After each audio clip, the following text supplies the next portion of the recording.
In diesem Video nehmen wir euch mit auf eine der besondersten Etappen unserer Reise. Nach 709 Tagen unterwegs erreichen wir den südlichsten mit dem Fahrzeug erreichbaren Punkt Südamerikas, Ushuaia. Wir sind da!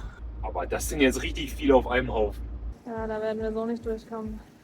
Das wird wirklich spannend. Been feeling like every day's a vacation, like we're on an ultimate getaway. Been talking about it, but now we made it. Oh, so let's take it slow. Guten Morgen, wir sind in Punta Arenas und fahren jetzt immer weiter Richtung Süden, bis die Route 9 zu Ende ist. Und da machen wir vielleicht noch eine kleine Wanderung. Wir fahren hier gerade an der Magellanstraße vorbei und wir haben bestimmt schon 15 bis 20 Delfine gesehen, einfach so beim kurz mal aufs Wasser gucken. Waren da gerade richtig viele. Aber wir haben die Hoffnung, dass wir am Stellplatz auch noch mal welche beobachten können. Die Magellanstraße, eine der legendärsten Wasserstraßen der Welt, benannt nach dem portugiesischen Seefahrer Ferdinand Magellan, der sie 1520 als erster Europäer durchquerte, verbindet sie den Atlantik mit dem Pazifik und trennt das südamerikanische Festland von Feuerland. Wir sind am Ende der Straße angekommen. Da hinten geht es nicht mehr weiter. Das ist das Ende der Route 9 und ich glaube, am Festland kann man auch nicht weiterfahren. Also am Festland von Südamerika. Das heißt, wenn wir weiter Richtung Süden wollen, müssen wir auf jeden Fall Fähre fahren. Aber wir gehen jetzt erstmal hier hinten weiter zu einem Leuchtturm. Wir gehen zum Faro San Isidro oder so. Wie Martin gerade schon gesagt hat, sind wir ja am Ende der Straße. Das steht da eigentlich auch, wenn das nicht von ganz vielen Stickern überklebt wäre. Ja, also Ende der Straße, aber für uns geht es noch ein paar Schritte weiter.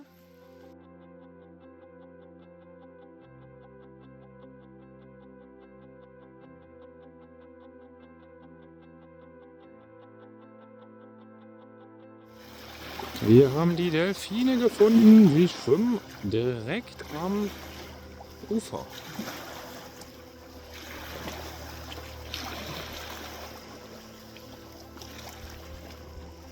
Na, wo seid ihr? Kommt noch mal raus, Freunde. Da sind sie.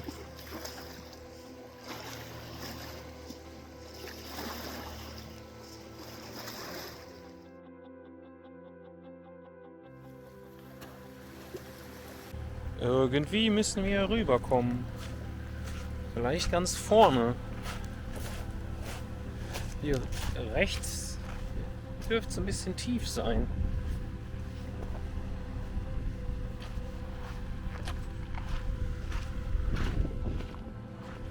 Hier bin ich schon mal drüber, aber hier ist echt schwierig.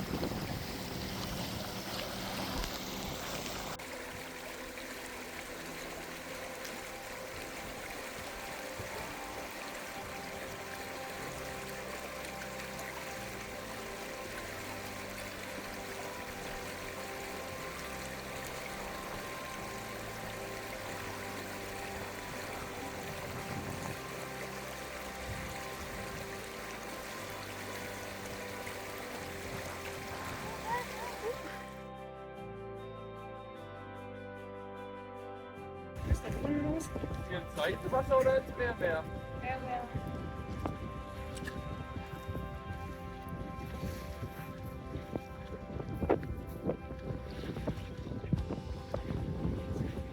Ja, ein Seestern zurück ins Meer gebracht.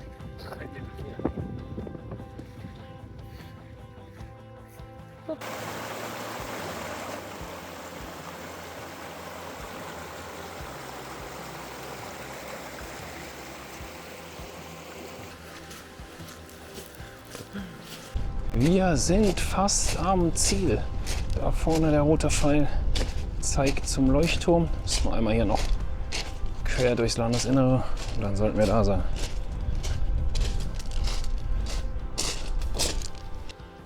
Da oben ist der Leuchtturm. Da wollen wir noch hin. Ich glaube, hier wohnt keiner mehr.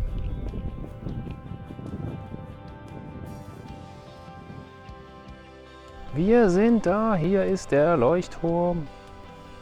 Ja, ist glaube ich ganz nett hier. Der Leuchtturm könnte einen neuen Anstrich vertragen.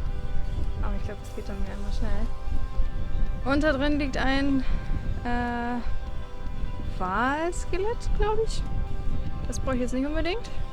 Aber von hier aus den Wal sehen wäre toll. Sieht aber gerade auch eher schlecht aus.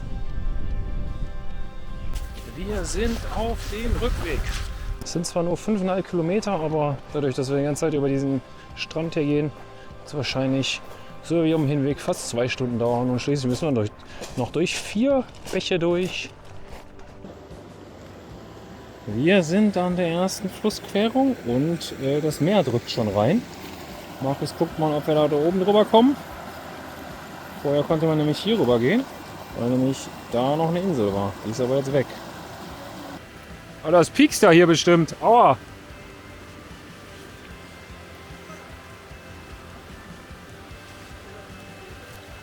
Ah! Ah!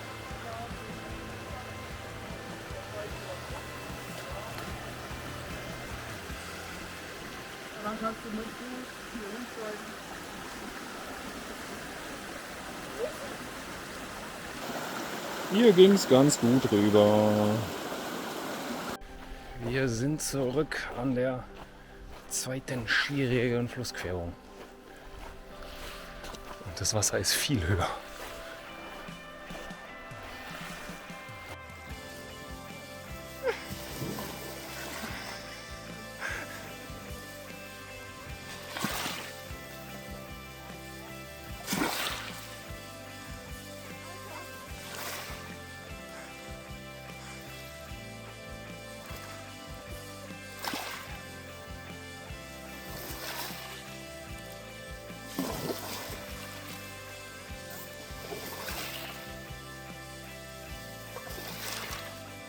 Wir sind jetzt hier durch. Am Hinweg habe ich Jessie auch getragen, aber da war das Wasser halt nur so tief. Naja, jetzt war es so bis Hüfte. Also zum Glück ist mein T-Shirt nicht nass geworden, aber meine Boxershorts ist nass. Schade. Und mein Popo ist auch nass, aber ich will mich nicht beschweren. Die letzte Querung. Da hinten über die Stämme, wo Markus geht. Komm mal drüber. Wir haben auch den letzten Bach überquert. Jetzt noch ungefähr 1 Kilometer zum Auto. Aber die Flut ist schon sehr hoch, muss man sagen. Also es geht, glaube ich, immer. Aber wenn man das macht, sollte man eigentlich schon so ein bisschen die Flut berücksichtigen. Und am besten kurz vor Ebbe losgehen, damit möglichst wenig Wasser ist und man nicht so nass wird.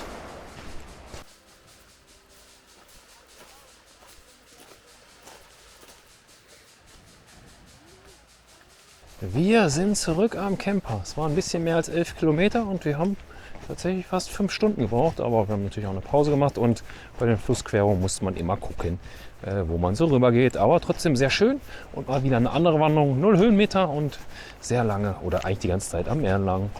Und jetzt fahren wir noch kurz zum Stellplatz, sind aber nur 5 Minuten vielleicht. Na geil, jetzt läuft das Meerwasser hier rein. Hä? Nee. Ah nee, der Fluss fließt so im Bogen und hat das dadurch durch viel Wasser weggespült. Das ist krass. Man hat ja gerade die Stelle gesehen, wo abgesperrt war und der Fluss ein bisschen was weggespült hat. Deswegen haben wir uns entschieden, nicht dahinter zu schlafen, falls die Nacht nochmal richtig krass regnet, was eigentlich nicht angesagt ist. Aber ja, Safety first, deswegen schlafen wir einmal hinter der Stelle, die weggespült wurde. Aber hier ist, glaube ich, auch ganz schön. Der Stellplatz für die Nacht direkt am Wasser. Wir wollten eigentlich hier an dem schönen Platz am Meer noch eine Nacht bleiben, aber wir haben von Max Nuja die Info bekommen, dass die Straße weiter oben ein bisschen mehr weggespült wurde. Deswegen werden wir jetzt mal fahren, damit es nicht noch schlimmer wird. Hier die Stelle sieht eigentlich unverändert aus, aber ja, die Straßenbreite ist auch nicht mehr optimal. Also Sachen zusammenpacken und dann fahren wir los und ja, haben heute keinen Chilltag. Schade, schade.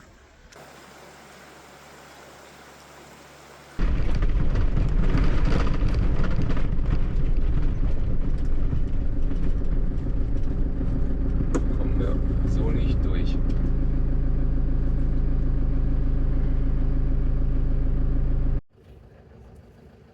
Das sieht sehr schlecht aus. Ja, da werden wir so nicht durchkommen. Scheiße.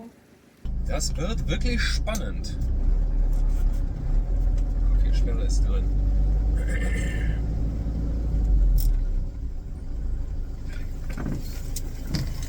Wie viel? Passt?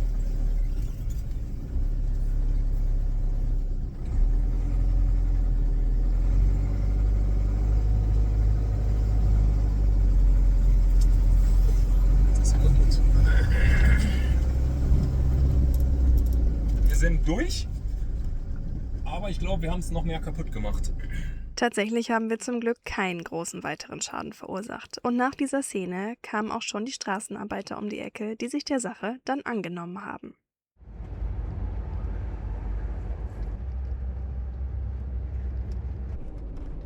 Für uns geht's zurück nach Punta Arenas und einem kostenlosen Campingplatz im Norden der Stadt, wo wir direkt am Wasser stehen und trotz Regen noch einen wirklich schönen Abend verbringen.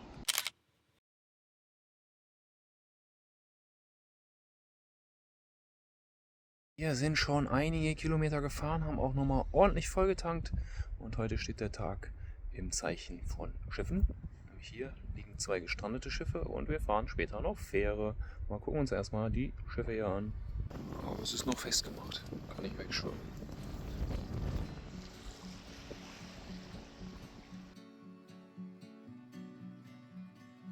Das dürfte dann Schiff Nummer 2 sein. Ist auch nicht mehr ganz so viel da.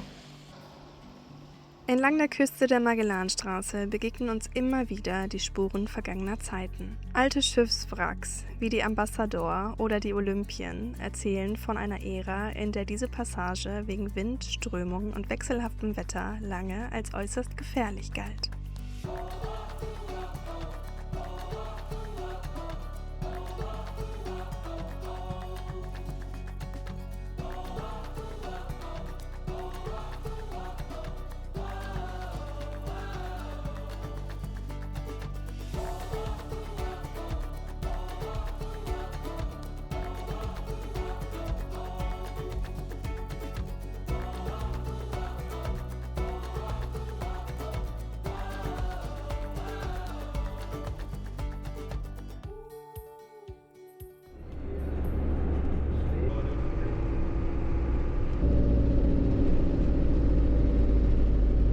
Ziemlich viele hier.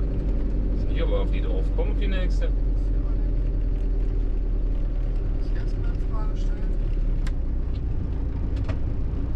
Es kommen jetzt gerade ganz viele Autos und LKWs und man konnte sehen, dass da vorne gerade die Fähre angelegt hat.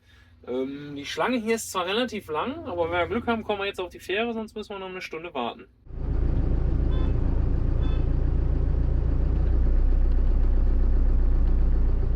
Aha, vielleicht kommen wir nicht drauf.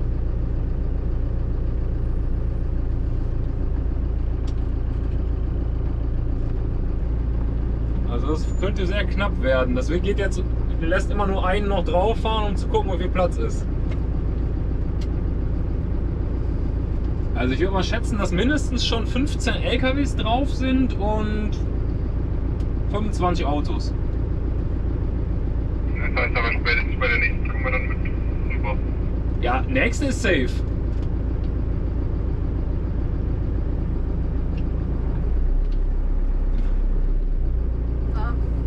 Wir sind die Letzten, die nicht draufkommen. Ah.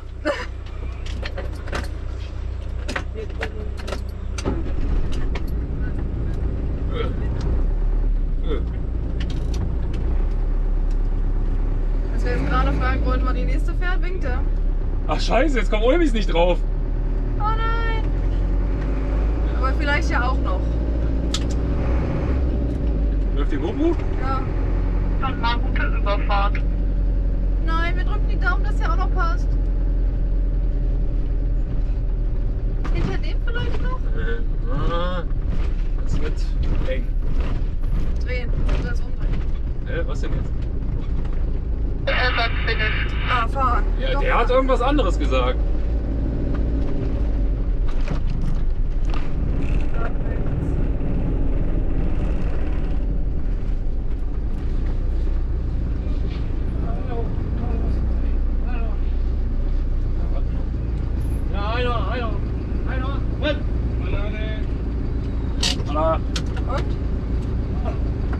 also hätten die Ulmis zuerst fahren lassen, dann wären wir beide drauf gekommen.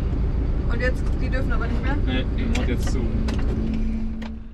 Wir sind als letztes Fahrzeug draufgekommen. Julia und Markus, die direkt hinter uns standen, leider nicht. Es hätte eigentlich noch gepasst, wenn die zuerst draufgefahren wären und dann wir, dann wären wir locker beide draufgekommen. Aber gut, wahrscheinlich steht da hinten schon die nächste Fähre und die kommen auch gleich rüber.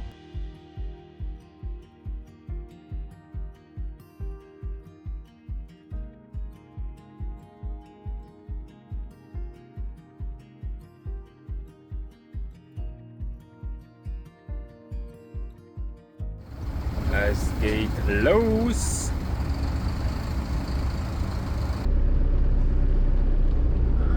Könnte recht steil sein, ne? Ja. Wir sind als letzter von der Fähre runter, sind auch letzter draufgefahren und jetzt sind wir auf Feuerland.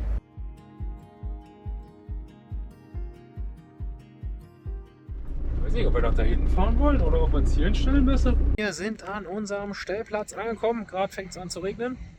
Hier ist so ein kleines Refugio. Jetzt nicht mehr besser Zustand, aber da wollen wir auch nicht rein. Aber wir wollen morgen irgendwo da unten, müssten so kleine Häuschen sein. Ich weiß gerade gar nicht genau, wo es ist. Da wollen wir morgen hin. Aber das schauen wir uns morgen an. Und hoffen wir mal, dass hier nicht so viel Baustellenverkehr ist. Und dass es eine ruhige Nacht wird. Unser Morgen ist schon aufregend gestartet. Es ist nämlich Julias Geburtstag, das heißt, es gab Kuchen und Gesang. Ja, und jetzt sind wir hier unten bei den Königspinguinen. Das ist heute unser Tagesordnungspunkt. Hier gibt es nämlich eine Königspinguin-Kolonie, die man anschauen kann, und das machen wir jetzt. Da geht's gleich rein.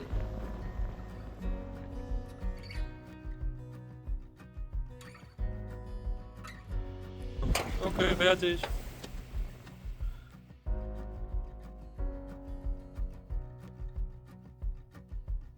Die sind aber noch relativ weit weg. Ich bin ja dran.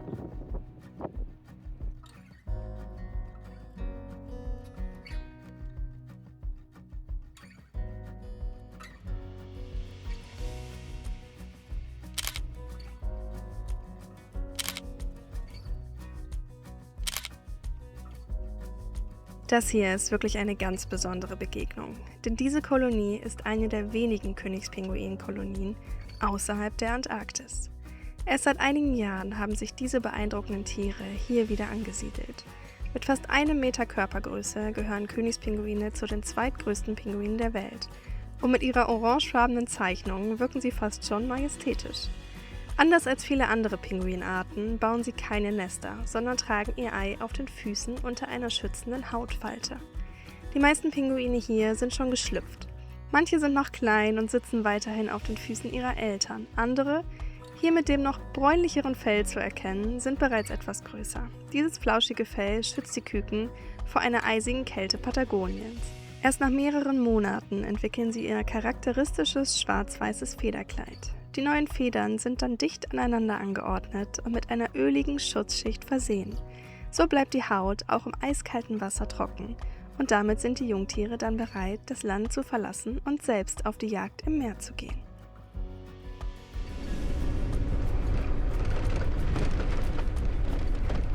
Wie funktioniert das jetzt hier? Naja, wer war? Nur so einen leichten Stau. Also wir haben in den letzten Tagen ja schon viele Schafe gesehen, aber das sind jetzt richtig viele auf einem Haufen. Neben ihrer wilden Natur ist die Insel Feuerland auch durch die jahrzehntelange Schafzucht geprägt.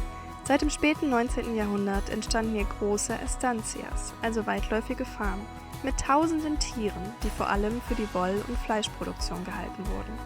Noch heute prägen Schafherden und die Arbeit der Gauchos das Bild der patagonischen Steppe, wie wir hier hautnah erleben dürfen. Ende des 19. Jahrhunderts gab es noch eine weitere Besonderheit hier. Erste Goldfunde lösten einen kurzen Goldrausch aus. Mit großen Maschinen wie der Draga Aurifera wurde später versucht, die Goldvorkommen industriell abzubauen. Diese erhofften Reichtümer blieben jedoch aus. Und doch erinnert uns das hier ein bisschen an unseren Besuch im Yukon zu Beginn unserer Reise.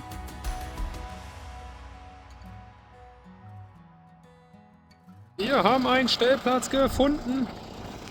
Bisschen zurück vom See. Aber dann ist es vielleicht nicht so windig. Muss noch was wünschen.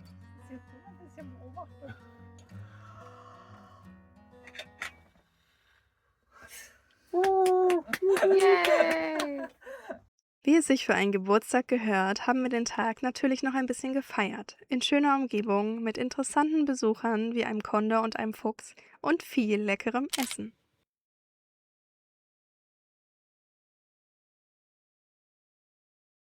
Die Sonne scheint.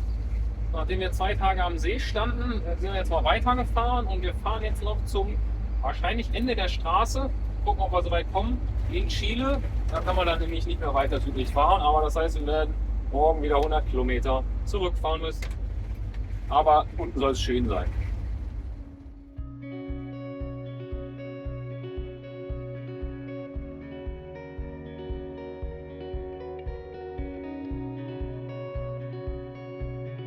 Die Piste lässt sich bisher sehr gut fahren.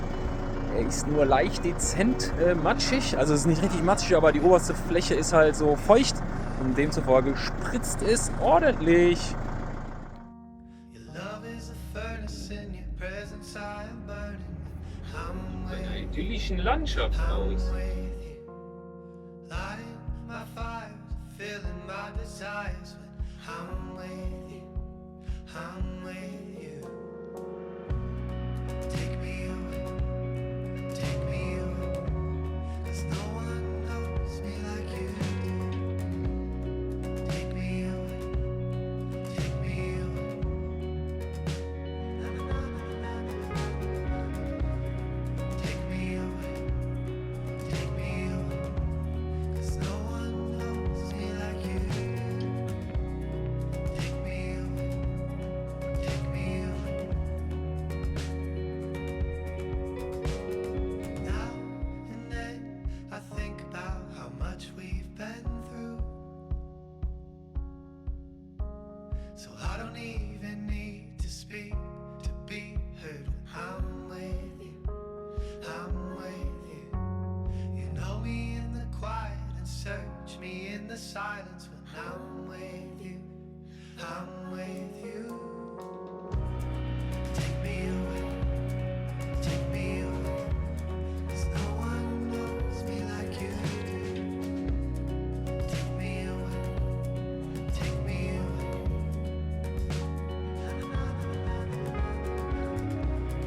Take me away, take me away. 'Cause no one knows me like you do.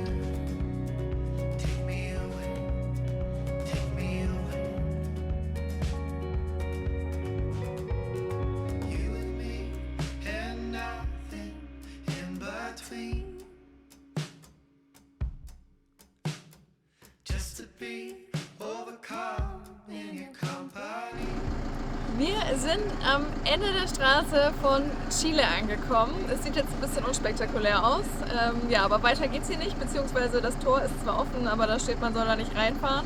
Und hier steht noch ein Schild, dass hier mit Sprengstoff gearbeitet wird. Von daher ist hier auf jeden Fall Ende für uns. Ja, aber noch südlicher geht's hier auf jeden Fall. Halt nur nicht mehr in Chile. 'Cause no one knows me like you do. Take me away, take me away.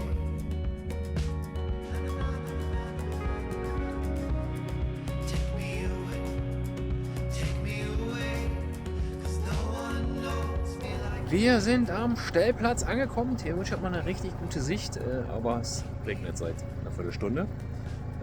Aber wir bleiben heute am südlichsten Punkt, den man so in Chile erreichen kann. Und dann geht es morgen wahrscheinlich über die Grenze nach Argentinien. Und das ist wahrscheinlich auch die letzte Nacht, die wir in Chile verbringen.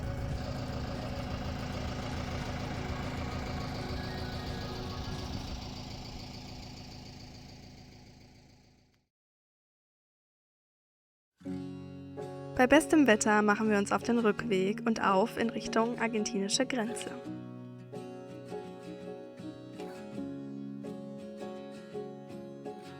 Seems the end is so near.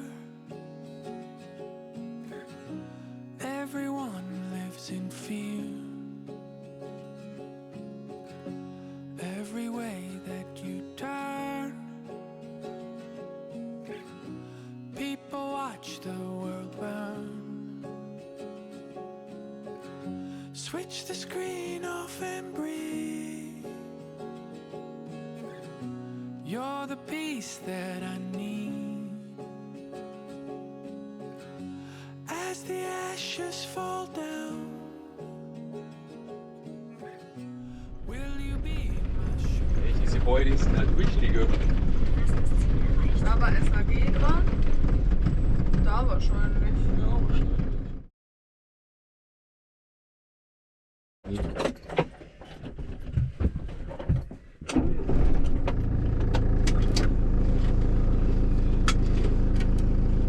Denken sich, ja, jetzt kamen gerade schon die anderen Deutschen, jetzt kommen die auch noch, so ein Mist. Vorsicht mit der Stange. Ja. Ein bisschen eng hier und Nico. Hier wird mehr Platz gewesen.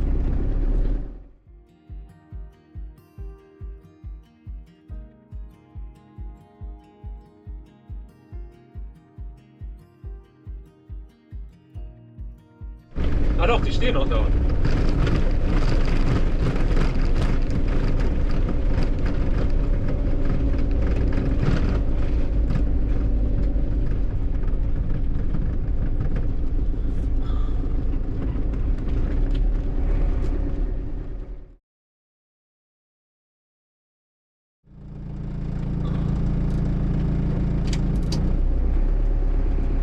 Wir sind in Argentinien. Ging eigentlich alles super schnell. Das Einzige, was diesmal ungewöhnlich war, oder zwei Sachen eigentlich, der chilenische Zöllner wollte bei uns reingucken, also beim Verlassen von Chile, das sagt man auch noch nie.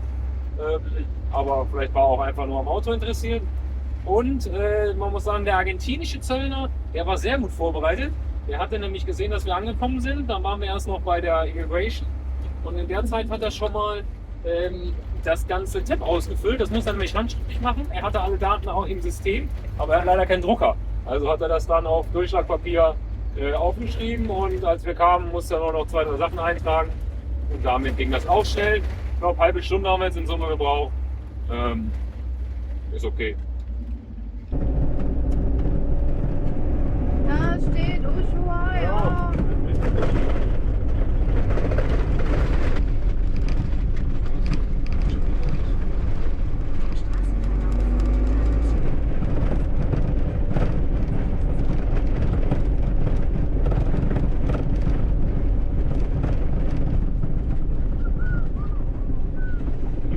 Kann man ja gegen den Strand fahren.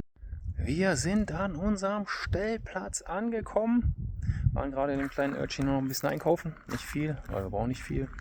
Und hier ist ein super schöner See. Und heute Morgen waren wir da hinten auf der anderen Seite. Ich weiß nicht genau, wie lang der See ist, aber es waren, ich glaube, über 200 Kilometer nach hier.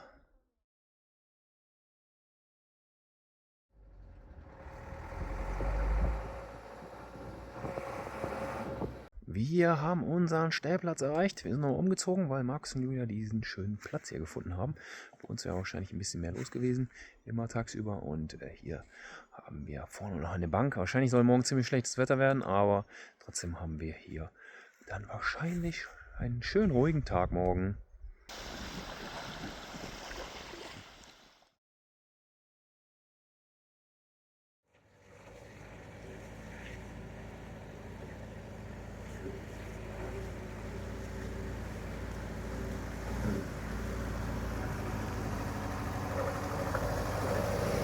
Nach einem Regentag am See sind wir jetzt wieder on the road und wir fahren die letzten 90 Kilometer nach Ushuaia. Dann haben wir die Strecke vom nördlichsten Punkt bis zum südlichsten Punkt geschafft. Unser nördlichster Punkt der Reise lag übrigens in Tuktoyaktuk am Ende des Dempster Highways in Kanada. Seitdem sind wir über 59.000 Kilometer gefahren. Noch 1 Kilometer und dann sind wir da, dann sind wir in Ushuaia. Was ist das denn jetzt hier für eine Baustelle? Da stehen Ulvis. Ja.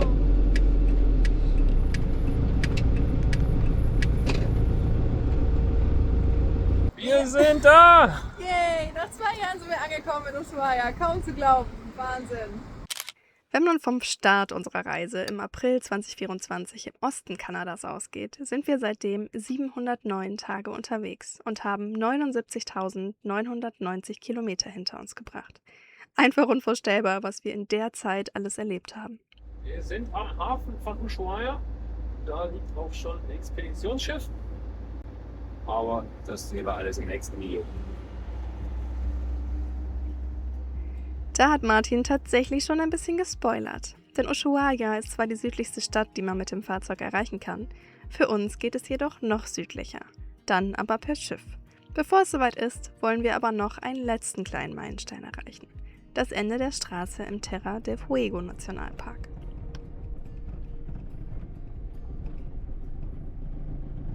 Hola, buen dia.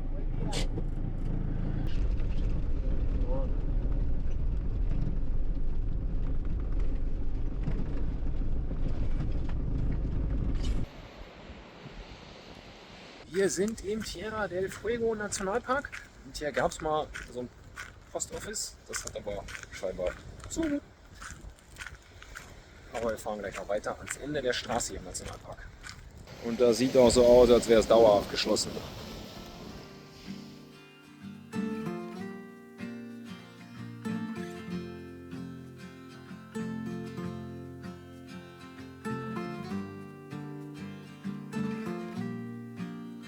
Hier haben wir geparkt und sind jetzt am Ende der Ruta 3 im Tierra del Fuego Nationalpark. Da geht es jetzt auch dann nur noch zu Fuß weiter und wir gehen noch so 1,5 bis 2 Kilometer, glaube ich.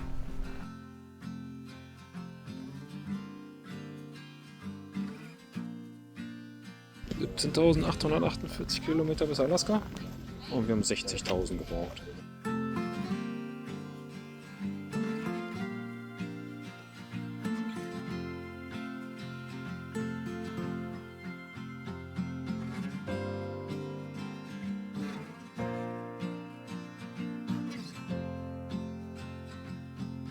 Vielleicht hat es die letzten Tage geregnet.